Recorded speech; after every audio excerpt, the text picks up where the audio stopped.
Bonjour à tous, comment allez-vous? Moi, ça va superbement bien. Alors, la justice. On se demande si aujourd'hui, dans ce monde du football, il existe de la justice. Je vais vous raconter une petite histoire. J'étais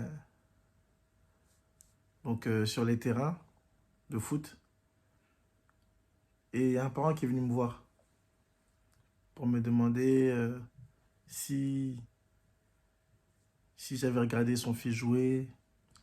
Parce que vous voyez, on était nombreux et pas mal de joueurs, deux équipes. Et moi, je m'occupais en fait de gérer les remplacements pour une équipe. Et il s'avère que son fils était dans l'autre équipe. Donc le papa vient me voir et me dit, alors, t'as pensé quoi de mon fils? Est-ce que tu l'as regardé jouer? Est-ce que tu l'as vu jouer? Et là, je sais pas su lui répondre. Je sais pas su lui répondre parce que l'opposition était très courte. Il fallait que je gère les remplacements pour l'autre équipe. Et j'ai pas su lui répondre parce que, en réalité, son fils n'est pas sorti du lot.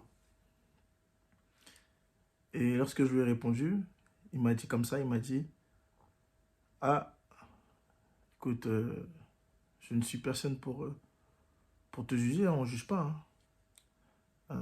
Par contre, si là je te demande ce que mon fils a pu faire sur le terrain, tu peux pas me dire. Donc, je pense que c'est quelque chose qu'il faut savoir faire. Regarder, voilà, tout le monde, tout le monde. Puis moi, je lui ai répondu, je lui ai dit simplement que j'ai pas eu le temps de regarder tout le monde parce que voilà, j'étais seul en premier abord. Mais généralement, lorsqu'on est deux, il y a un éducateur qui peut regarder une équipe et l'autre coach peut regarder euh, l'autre équipe. Mais que je vais commencer petit à petit à regarder son petit et juger voilà, grosso modo voilà, ses performances. Donc moi, la question que je vais vous poser aujourd'hui, c'est, pouvons être justes dans le foot? Devons-nous rechercher la justice? Il faut savoir qu'on a pas mal de demandes, que ce soit des parents, que ce soit des clubs, que ce soit des directions sportives, de pouvoir travailler pour réduire les écarts, pour faire progresser tout le monde. Mais déjà, ce qu'il faut savoir de base, c'est qu'au départ, les joueurs ne sont pas égaux. Les joueurs ne sont pas égaux, les joueurs déjà viennent avec des inégalités dès le départ, ils n'ont pas le même niveau. Donc automatiquement, si le joueur arrive et que nous le voyons avec nos yeux, c'est nos yeux qui vont juger. C'est ce qu'on va voir qui va nous permettre de dire ce joueur-là, il va plus vite. Ou ce joueur-là, il tire mieux. Ou ce joueur-là, bah, il met plus de temps à réfléchir. Donc de base, dès la naissance, dès qu'on reçoit les joueurs, ils sont déjà inégaux. Comment voulez-vous qu'on les juge de la même manière puisque les gens n'ont même pas les mêmes critères, n'ont même pas les mêmes, je dirais, forces et faiblesses. Vous voyez? Donc, ça, c'est déjà d'une part. Maintenant, je vais vous donner un exemple.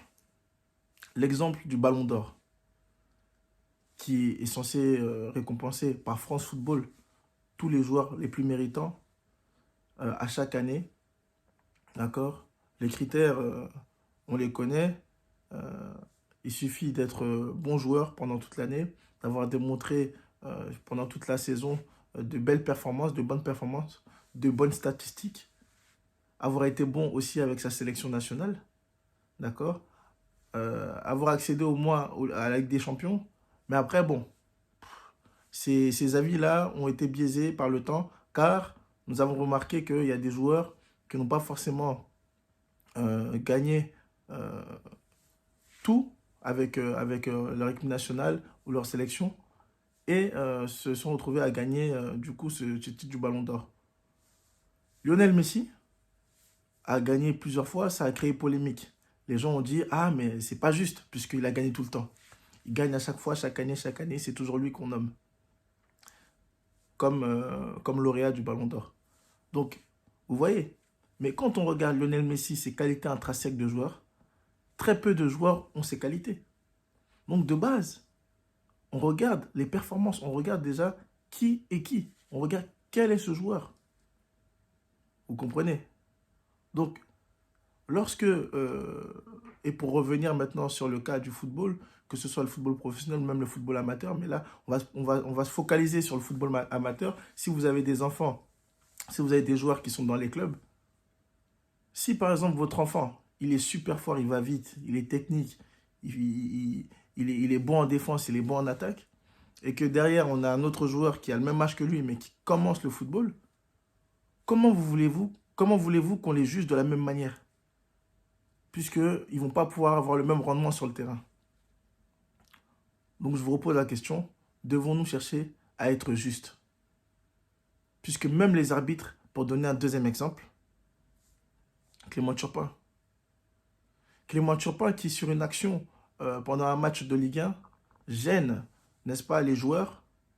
Et parce que le ballon le touche, ou je ne sais plus, le joueur le touche, il répond avec, n'est-ce pas, avec audace. Je ne sais pas s'il tacle le joueur ou qu'est-ce qui se passe après derrière. Et derrière, en touchant le joueur, ce qui va se passer, je ne sais plus si c'est le joueur qui le tacle ou c'est lui qui le tacle le joueur, il va sortir le carton. Donc en réalité, ma conclusion et ce que je pense, c'est que la justice n'existe pas forcément en football.